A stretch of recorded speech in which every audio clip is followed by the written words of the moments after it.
بسم الله الرحمن الرحيم الحمد لله رب العالمين الحمد لله الذي علم بالقلم علم الإنسان ما لم يعلم والصلاة والسلام على محمد وآله وسلم اللهم صل على محمد وآل محمد لا سيما على مهدي هذه الأمة وطاووس أهل الجنة الحجة ابن الحسن الأسكري أرواحنا فداء ولعنة الله على أعدائهم أجمعين من الآن إلى قيام يوم الدين. قال مولانا علي بن الحسين صلوات الله وسلامه عليه: اللهم اجعل نفسي مطمئنة بقدرك راضية بقضائك مولعة بذكرك ودعائك محبة لصفوة أوليائك.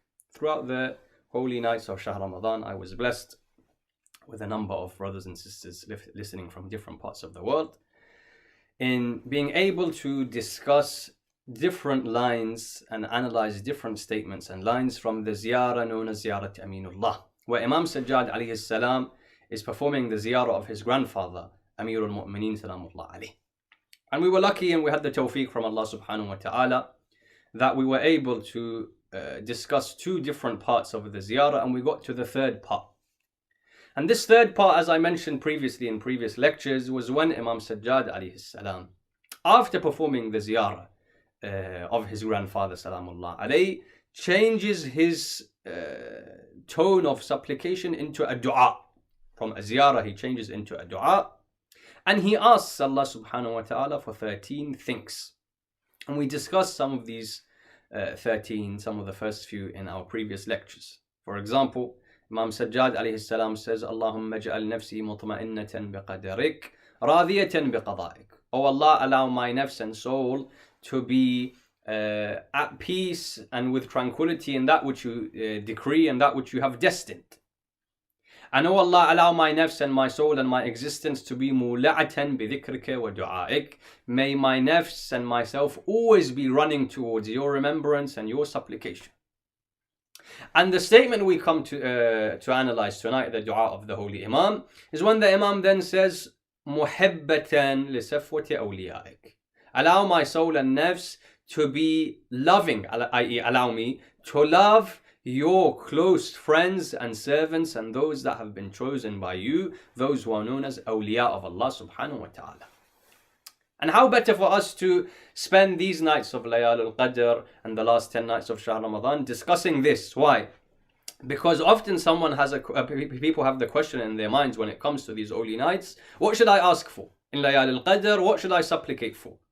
And what best way to answer this question? By looking at those 13 things that Imam Sajjad alayhi salam himself asked for. For this, of course, was for us to take heed and guidance and to realize how I should do dua and what I should do dua for. The Imam very interestingly says, allow me to have love for your chosen servants, for your chosen friends. Now, of course, Imam Sajjad alayhi salam is part of those chosen friends. For when we say awliya of Allah subhanahu wa ta'ala, we mean the anbiya, the mursaleen, the ma'soomeen, the a'imma of Ahlul Bayt, all of these infallibles. The Imam was saying, allow my love to be my heart to be filled with their love, and the fire of love in my heart to be kindled, so that I have love of Ahlul Bayt and A'imma and Anbiya and those people, those servants who are close to Allah subhanahu wa ta'ala.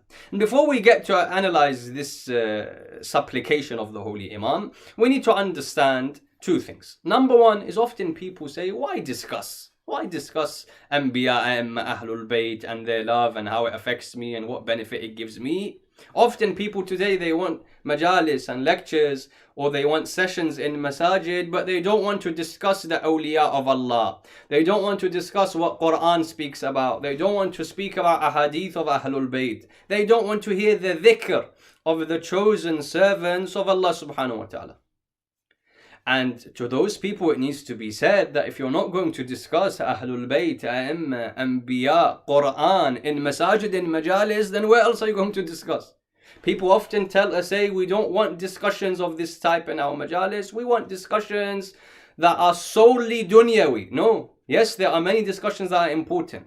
But it's also vital that a person spends some of his time whilst in masajid, whilst in majalis, whilst in gatherings, discussing the lives of these infallibles, the qualities that Allah subhanahu wa ta'ala gave them, and trying to ensure that the love of these individuals is in our hearts. Which is why the Imam himself asked Allah subhanahu wa ta'ala, increase my love for those awliya of Allah subhanahu wa ta'ala. So this is the first point to mention, that it's important that we spend time. Yes, there are issues that exist that also need to be discussed, but we should also spend time discussing the awliya of Allah subhanahu wa ta'ala and what qualities they had that made them beloved in the eyes of Allah subhanahu wa ta'ala. The second thing we need to understand before we enter into this discussion is that love of awliya of Allah subhanahu wa ta'ala is of different types. Love of Allah subhanahu wa ta'ala's chosen servants and friends is ala anwa'in wa ashkal, is of different types. Which one was the Imam speaking about? Sometimes I love Allah subhanahu wa ta'ala's servants because of my own benefit, that which I gain personally from loving them. I mention Ahlul Bayt, I mention A'imma, I mention Anbiya because I want my du'as to be answered.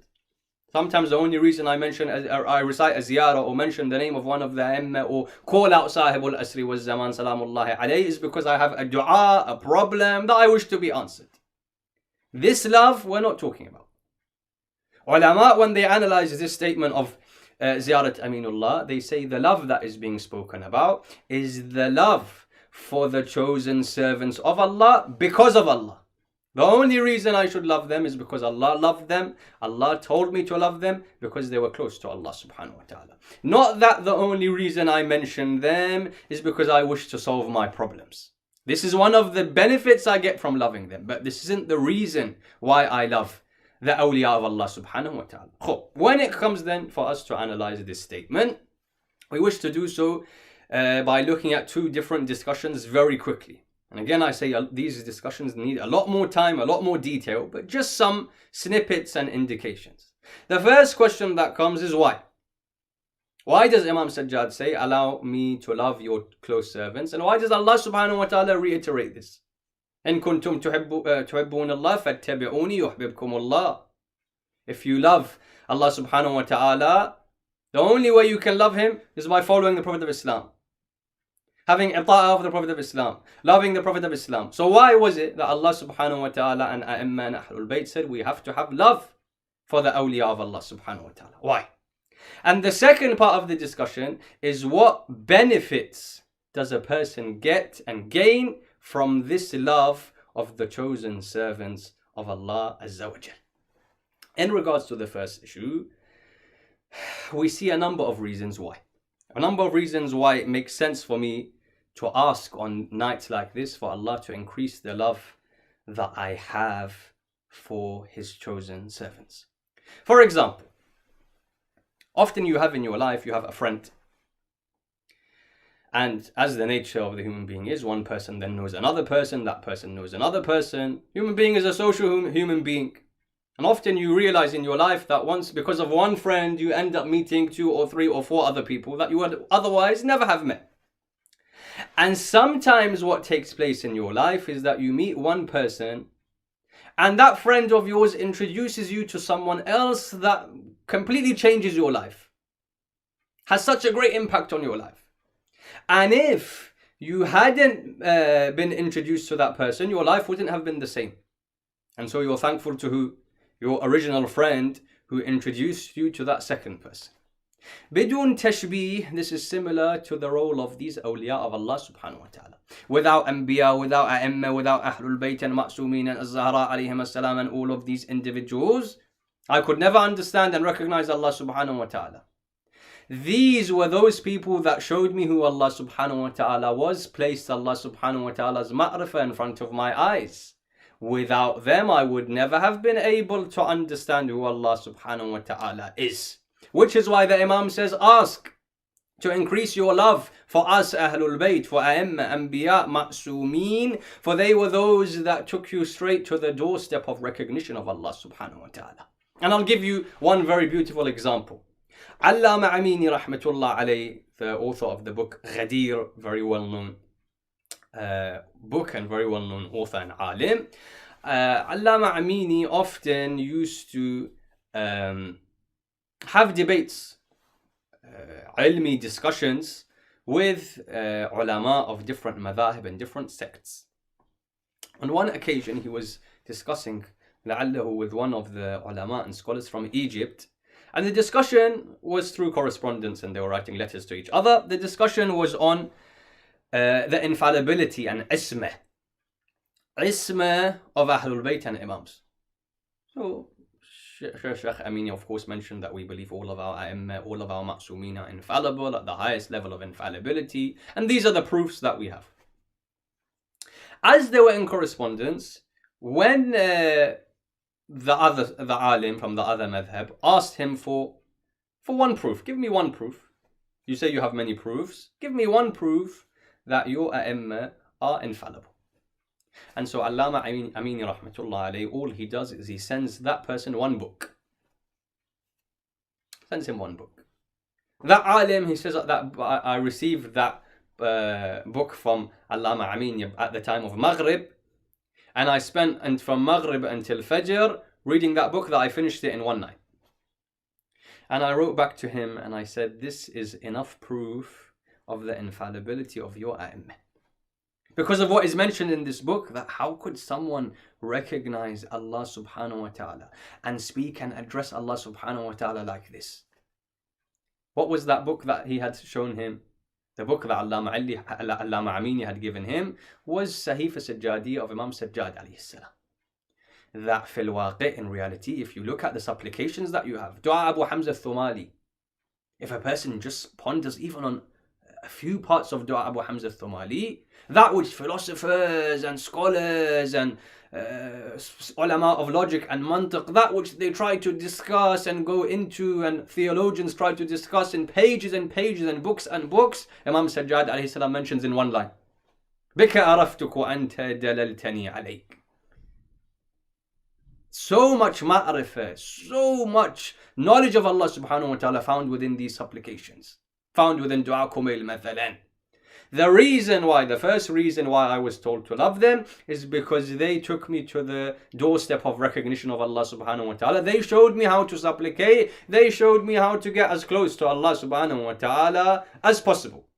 The second reason why, and there are many, just to mention a few, the second reason why is of course because Allah subhanahu wa ta'ala often will grant my supplications because of them. And as I said, this isn't the reason why I love them. This is one of the benefits I get. One of the benefits I gain is that Allah subhanahu wa ta'ala often will answer my supplications because of these individuals. And I mentioned some of those riwayat in the previous discussions.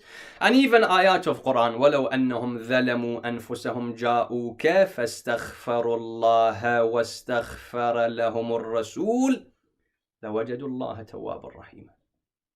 The Quran beautifully mentions, if they have committed sin and they come to you, Ya Rasulullah, they ask Allah for forgiveness, and Ya Rasulullah, you also ask for their forgiveness, Allah is Tawwabun Rahim. Allah will be merciful upon them. The Prophet of Islam, for example, Quran al-Kareem says, مَا كَانَ مُؤَذِّبُهُمْ وَمَا كَانَ اللَّهُ لِيُؤَذِّبَهُمْ وَأَنْتَ فِيهِمْ. Whilst you are there, Ya Rasulullah, we won't punish them. Because of the awliya and because of love of awliya of Allah subhanahu wa ta'ala, many of my supplications Allah answered. Many bounties Allah gave to me because of loving them. So why not ask on this night to increase that love that I have for Sahib Zaman and A'imma of Ahlul Bayt alayhimus salam, so that I am showered by those bounties of Allah subhanahu wa ta'ala. The third reason we find why someone would love or should love the awliya of Allah subhanahu wa ta'ala, safwat awliyaik, is because the human being naturally goes towards that which is beautiful, that which is good. Your heart loves to go towards that which is good. And so why would my heart then not go towards those individuals who had the best of character out of all of human beings, out of all of mankind? No one had a character.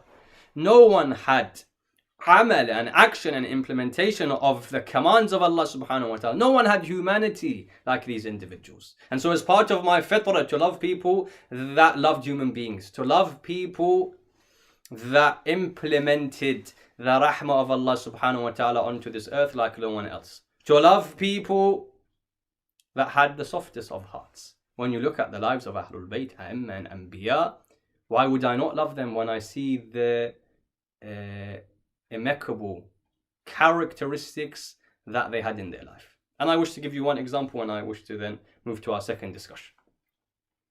Amir al-Mu'mineen, these days are the days of remembrance of Ali bin Abi Talib alayhi salam. We're told that a few weeks or so before he is martyred by Ibn Muljam. Ibn Muljam, may Allah's mercy be away from him. Ibn Muljam on one occasion says that I reached Kufa a few weeks before I had to attempt to assassinate the Holy Imam, and I don't know anyone there. I don't know anyone in Kufa. I wish to find a place for myself to stay, a place that I can stay and rest and spend the night. He sees that there's a group of fuqara in a certain part of the city. He goes to one of them.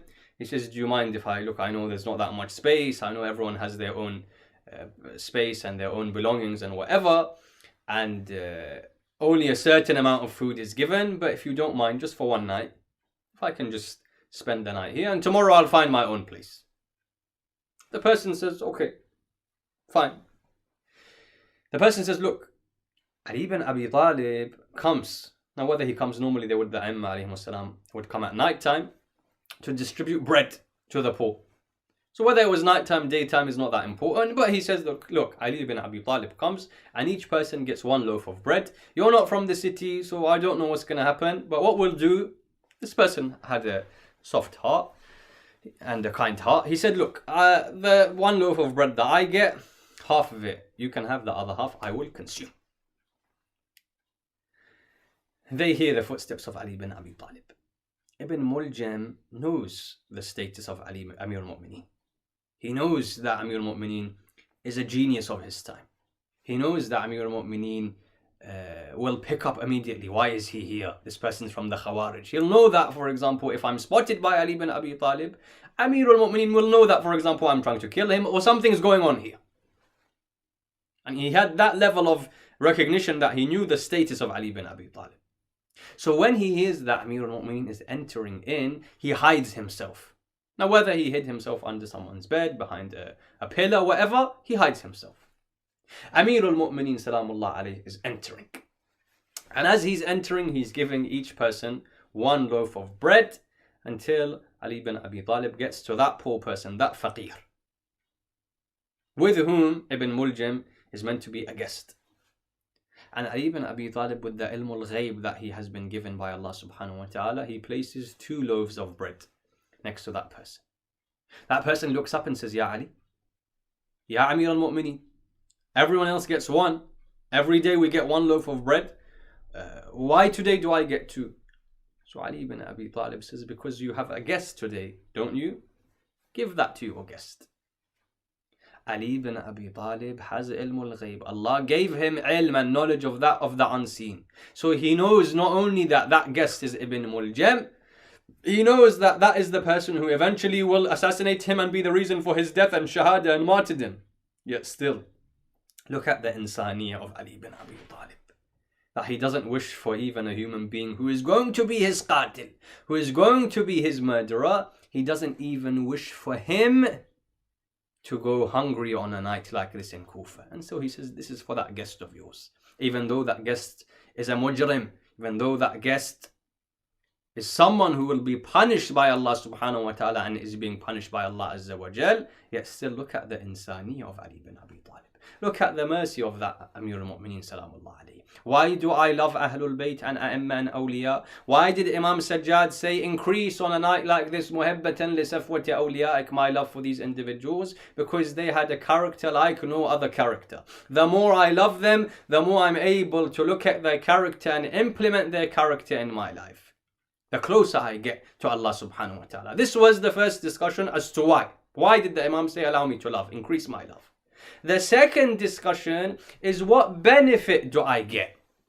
What benefit do I get from loving awliya of Allah subhanahu wa ta'ala? And again, many riwayat mentions as to what a person is given. For example, a person comes to Ali bin Abi Talib salawatullahi wa salamuhu alayhi. He says, Ya Amir al-Mu'mineen, I love you. I love you, Ya Ali bin Amir al-Mu'mineen. Amir al-Mu'mineen says, In kunta sadiqa. If you are true, then you will see me in a number of places. I.e., Amir al-Mu'mineen was telling us what is the effect of loving him. He says, if that which you say is truthful, you will see me in a number of places. For example, he says, you will see me whilst your nafs is being removed from your body. You will see me when you are next to the sirat. When you are walking on the sirat, you will see me, for example, next to the pool of Kawthar. If your love is true for me, you will see me in some of the most difficult times that you have in your life. Certain riwayat speak about 7 or 8 different places where A'imma Ahlul Bayt alayhimussalam come to help the believer in the Akhirah if he had the love for Sifwat Awliyaik. And I wish to give us one example of this. One example of the benefit. And this example comes from the life of the great alim Allamatul Hilli, rahmatullah alayh. Allama Hilli, as we know, has written a number of books. Books in fiqh he has, books in usul he has, books in aqaid and theology he has. There are so many different ulum, in history even, Allama Hilli has books. Some of the very important works that we have are the works of Allama Hilli, rahmatullah alayh. Allama Hilli has one book by the name of Al-Fayn. And Al-Fayn, in actual fact, is a response to someone who wrote 1,000 objections against the wilayah of Amir al-Mu'mineen alayhi salam. So a person, he wrote 1,000 objections, ishkalat, criticisms of the infallibility of Amir al-Mu'mineen, of the wilayah of Ali ibn Abi Talib, saying that he wasn't the truthful successor of the Prophet of Islam, he wasn't mansoos min Allah, all of these things. Now, Allama Hilli, when we look at this book, Al-Fayn, we're told as to the story behind how it was written. And the narratives are slightly different, but very similar, even though there's slight differences in certain details. But we're told that this person who wrote this book with 1,000 criticisms wouldn't allow anyone to see or get a copy of the book. Now, it's not like today when you have photocopy, when you have scan, when you have all types of things on the internet, how easy it is that to copy a book. He has one copy and he doesn't want anyone to be able to be given it. Why? Because if it comes in the hands of a follower of Amir al-Mu'mineen, that person may copy it down and write a response. And so to prevent anyone from writing a response to his book, what does he do? He doesn't allow anyone to even see it. Allama Hilli, when he realizes this, he asks the author to borrow the book. And of course the author says no. If Allama Hilli is asking me for the book, he's going to copy it down, he's going to give me back my copy, he's going to read it and he's going to analyze it and he's going to write criticisms. And so he says no. Allama Hilli comes to him and says, look, give it to me for one night only.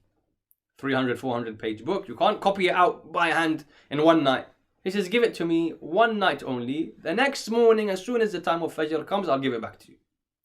So that person then thinks that he can't copy out the whole book in one night. He says, done. Al-Mu'minun inda shurutihim. Here's the book. You give it back to me after one night. Allama Hilli takes the book. What is his intention? He didn't tell that person, I'm not going to copy it down. What's his intention? To copy down the whole book so that then he can write the answers to the criticism that he has posed, this person has posed against Amir al-Mu'mineen salamullah alayhi. And this is part of the muhibbatan li safwati awliyaik. The love that Allama Hilli had for Amir al-Mu'mineen and his wilayah and the wilayah of Ahlul Bayt alayhimus salam. He starts copying out as much as he can. Allamatul Hilli was a human being after all. After a few hours of copying and writing by hand, he falls asleep. And now there's different, as I said, different details as to how this story is mentioned. Some say that just before he falls asleep or just as he wakes up, he sees a certain Sayyid who enters into his room where he was writing, and the Sayyid sits down, and that Sayyid helps him finish copying of this book. Others said no. Others that quoted this event in history said that no, he fell asleep, and when he wakes up, when his eyes open, he sees, or he's in regret. I had promised him one night only, and I fell asleep after 2 or 3 hours. I only, for example, copied a quarter of the book, half of the book. How can I write a response if I haven't copied it completely? Until he looks at the pages that he's written and he sees that somehow all of the book has been copied out completely. And according to this narrative of the story, once he notices that all of the book has been copied completely, he looks at the bottom, at the end of the book, at the end of his page, and he finds a message that this was completed by none other than Sahibul Asri was Zaman. Salawatullah wa salamu alayhi. As I said, the other narrative says no, that he in fact meets the Holy Imam. The Imam comes and helps him write up and copy out that book.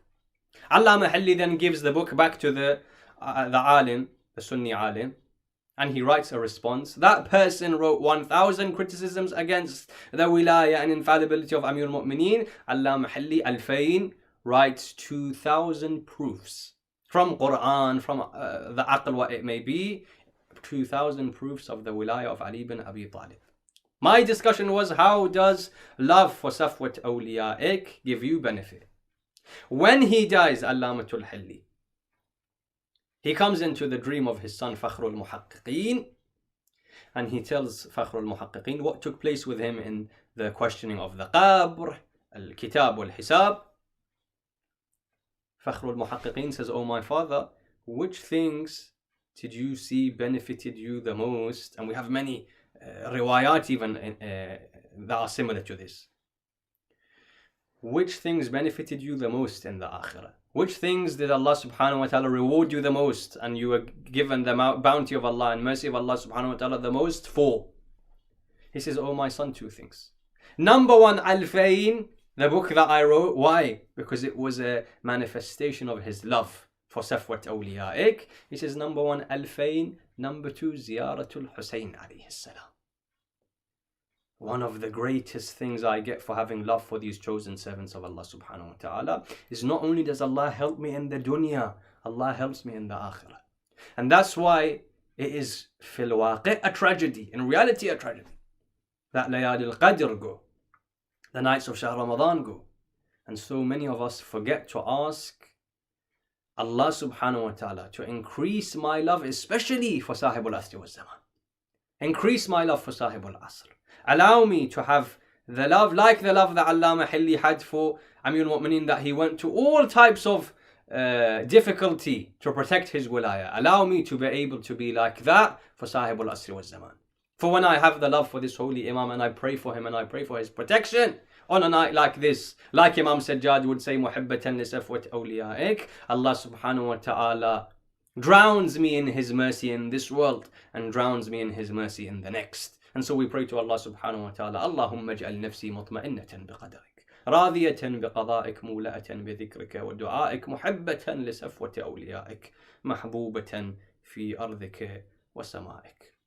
اللهم إنا نرغب إليك في دولة كريمة تعز بها الإسلام وأهله وتذل بها النفاق وأهله وصل اللهم على سيدنا ونبينا محمد وآله الطيبين الطاهرين.